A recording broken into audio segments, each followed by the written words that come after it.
Hello everybody, this is Letty.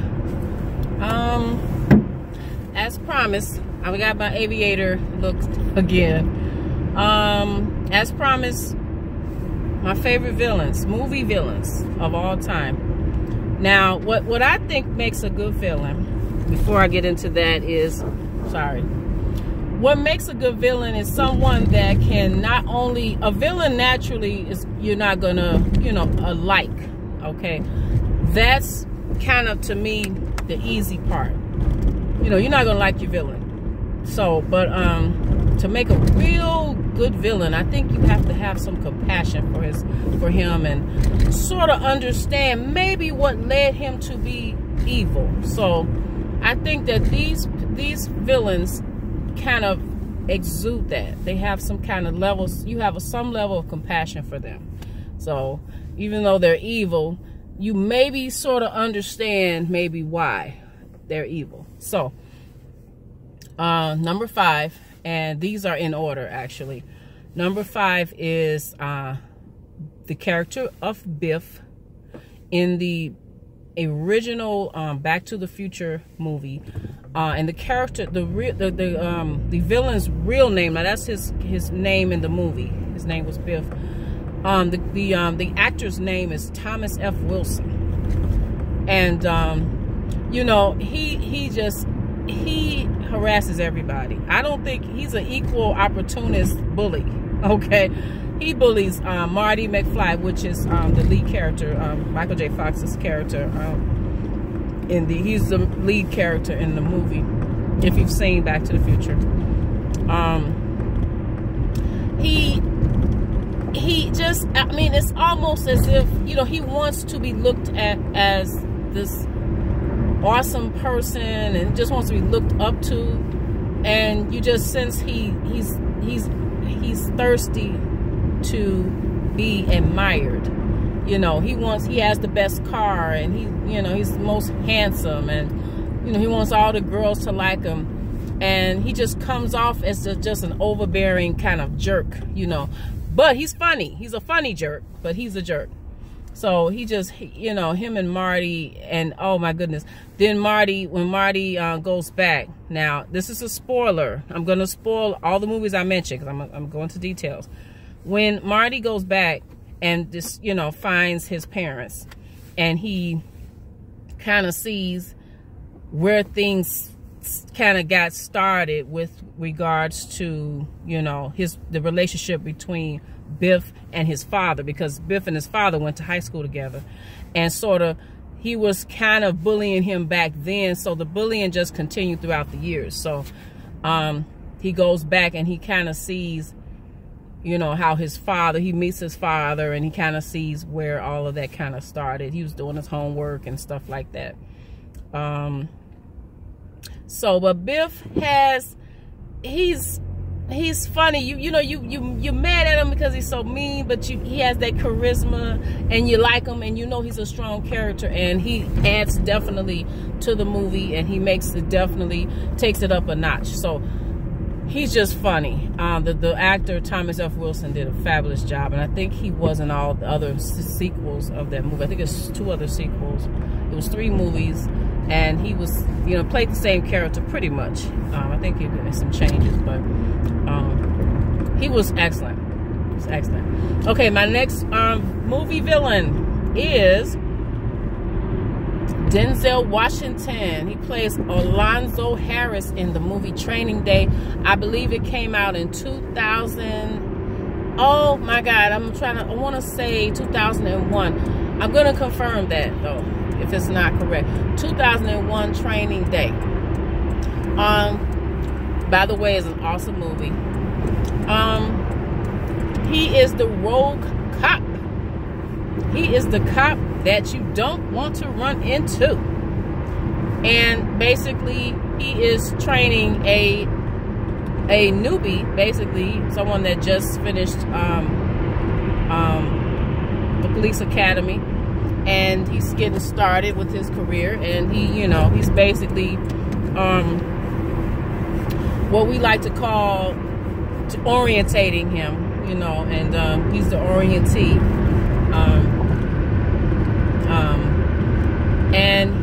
of shows him the ropes. He shows him some other things too.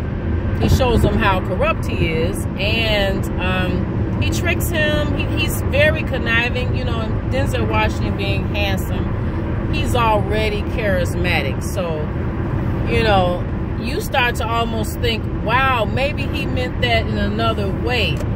That's the sign of a very good villain, because you're like, well, maybe he meant it this way, and you giving him the benefit of the doubt, but he's dirty. He's dirty to the core. So he does some pretty rotten things. And I believe he did win an Oscar for his role in Training Day. I believe he did win the Oscar, the Best Actor Oscar. Denzel Washington's won 2 Oscars, which, you know, is amazing. He's an amazing actor. Yeah, Training Day. Oh, definitely. He's horrible. He's horrible. He just shows them out. And then my favorite scene in the movie, he makes him smoke some, I don't know what type of drug it is. Some drug. Something he had him smoke. And he says, to kind of threaten him, to make the guy see how dangerous he is. He says, you know, I'll have them take a urine sample on you. You know, you drop it, you know, you have to take a drug test, and you got that stuff in your system now. And basically threaten to ruin his career if he told what he saw.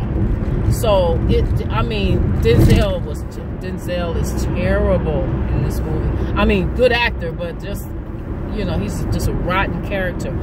However, he's charismatic.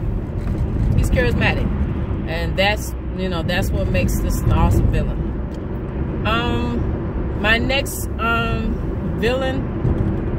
favorite villain is oh my god, I had written this stuff down. The Joker, played by Jack Nicholson in the original Batman movie. Oh yes. Now I do like Heath Ledger, absolutely, but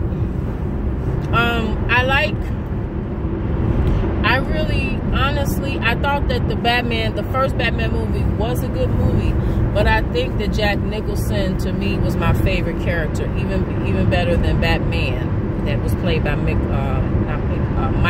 Keaton, the original Batman, the first Batman, rather, I should say, first Batman movie actor.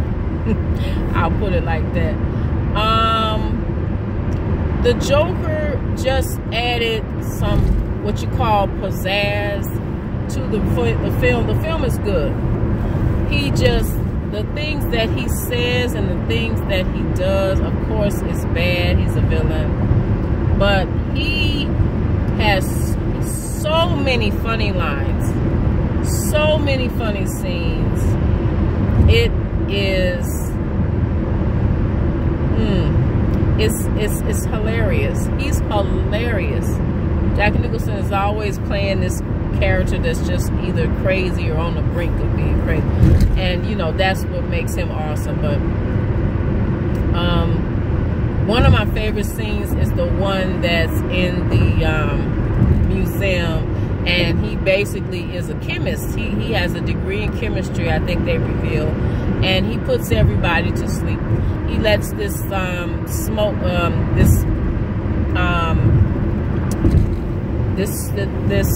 this smoke comes through the vents and puts everybody to sleep. He has the lady he's trying to get the attention of. He has her to put on a mask. He sends the mask over there like minutes before he's about to release this gas that's gonna put everybody to sleep. So he takes her, dances her around, and he's destroying the art. I think this was, no, he destroys the art before he gets to her. So this is all in one scene. So she's actually waiting there for Batman's character, Bruce Wayne.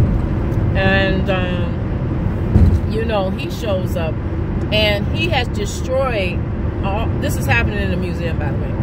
He has destroyed, he has this wonderful song by Prince playing, and he is destroying all of the art.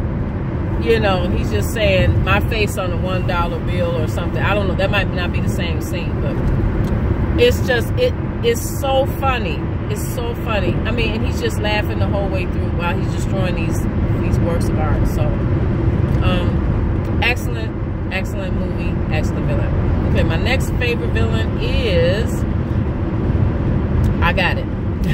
I was almost about to lose it. Hans Gruber in Die Hard, the first Die Hard movie, played by the late Alan Rickman. He was a wonderful, wonderful actor. This movie came out in 1988. It stars Bruce Willis. Now, Alan Rickman, Hans Gruber plays a terrorist leader. Now, he has a band of criminals that's helping him, and all of them have a role. All of them have a position to play. And he is very organized. He gets all his guys in order, and they all have a job, and they know what they're supposed to be doing. And you know, the key with him is organization.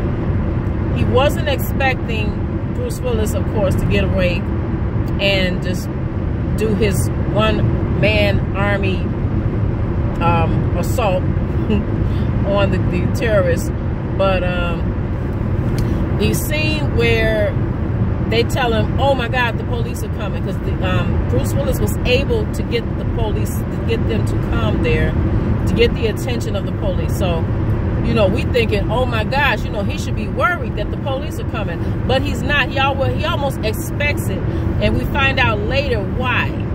So I'm not going to really give that away, because that's really interesting. The way he almost knows exactly what the police are going to do to deal with the terrorists, and he portrays himself as a terrorist, but it turns out he is not necessarily. He's not a terrorist, but that's also revealed later in the movie. But he's so smart. He's sharp. He has a suit on. I think he's the only one with the suit. He's wearing a suit. He looks like a businessman. He's clean cut. He's organized, and that makes him a great villain. You know, because of his presentation. He presents himself as a businessman, as an upstanding person of society. So I loved his character. He was a perfect match in that role. And him and Bruce Willis, you know, the two of them, I love the scenes they had together. And, you know, it was just awesome. And my favorite movie villain of all time, and, you know, it's probably a lot of people's favorite villain of all time, and you know him, the guy in the black suit, Darth Vader. Or Anakin Skywalker. Formerly known as Anakin Skywalker. From the Star Wars franchise movies. Anakin, I saw the trilogy that just deals with his history, or his, you know, what background, what made him become Darth Vader, his story. And I know there were a lot of problems with those three movies, and I know that people have a problem with the acting and things like that. I'm not saying those movies are perfect, but they engaged my attention. And see, that's the thing. There are some movies that are totally just boring to me. They're just boring, and I have no interest in them. But that's not these movies. It's none of the Star Wars movies. You know, do I like some better than others? Oh, absolutely, definitely, yes. But basically, you get a understanding. I think this villain I have the most compassion for out of all the villains I've mentioned, because you really have a deep understanding. First of all, he's raised by a single mom. He doesn't know his dad. Then his mom is killed violently, which we see that was the first time that he had, according to the movies, that was the first time he had really taken someone's life. And it scared him, and it also scares the people around him that care about him. And he does have some regret, but at the same time, his anger with what has happened to his mom he has no control over. So we see that temper of his kind of starting to brew, so to speak. So that's kind of how things got started. And then the one woman that he loves, he can't really express his love in public. They have to keep quiet because of society's, you know, there are different roles, and, you know, they're not supposed to be together and this and that. And it's a sad, sad story. I mean, by the third one, you know, by the end of the third one, you're almost in tears, because it's so sad to lose somebody, to lose two people that you love the most, and that you feel like those are the only people that have your back. To lose both of them is heart-wrenching. And then, you know, possibly a child, because he did not know he had a son, I think, until later. I don't think he knew, because he you know, he realized that Padme had died, but I'm sorry, you know, he had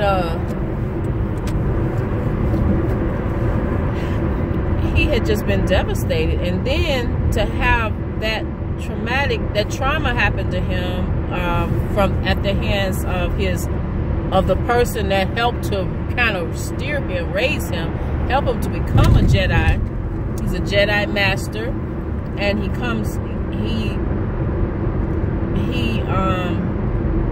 has to battle with him. He's just, all these relationships, people that he cares about the most, all of them kind of dissolve at the same time.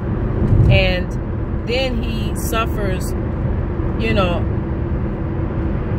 burns and disfigurement beyond, you know, beyond anything that anybody could imagine.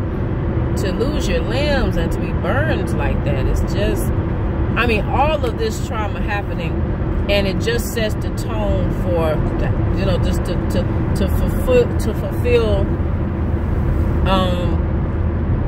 the prophecy that Palpatine had given him, you know, and you know, he wanted him to be his apprentice, and that's exactly what happened. So, you know, he's stirring the pot all along. So, you know, Darth Vader's been through some stuff. He's been through some stuff. I'm thinking about, I'm putting myself in them shoes. I'm like, man, I don't know. I might be the same way if all that happened to me. Because that's a lot. That's a whole lot to deal with. So, Darth Vader definitely #1 villain. I mean, he's the man. So, anyway, guys, comment down below.